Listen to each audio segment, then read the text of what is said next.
ஒரு டாக்டர் உங்களுக்கு அறுவை சிகிச்சை செய்தார், ஆனால் உண்மையில் அவர் எதுவும் செய்யவில்லை என்றால் 1990களில் நடந்த ஒரு உண்மையான கிளினிக்கல் ட்ரையல் இதை நிரூபித்தது. முழங்கால் வலியால் அவதிப்படும் நோயாளிகளை 2 குழுவாக பிரித்தார்கள்.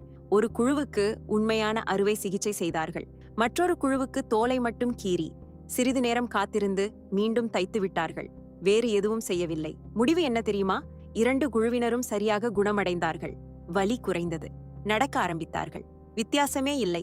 இது பிளாசிபோ எஃபெக்ட் மட்டுமல்ல, இது நம்மை ஒரு ஆழமான கேள்வியை கேட்க வைக்கிறது. நாம் குணமடைகிறோம் என்று நம்பினால் மட்டுமே குணமடைகிறோமா? மருந்தும் அறுவை சிகிச்சையும் உண்மையில் என்ன செய்கின்றன? நம் மனசு, உடலை எந்த அளவுக்கு கட்டுப்படுத்துகிறது? மருத்துவம் நமக்கு நம்பிக்கை தருகிறது. அந்த நம்பிக்கையே சில நேரங்களில் மருந்தாக மாறுகிறது. நாம் எதை நம்புகிறோம் என்பது மட்டுமல்ல, ஏன் நம்புகிறோம் என்பதும் முக்கியம்.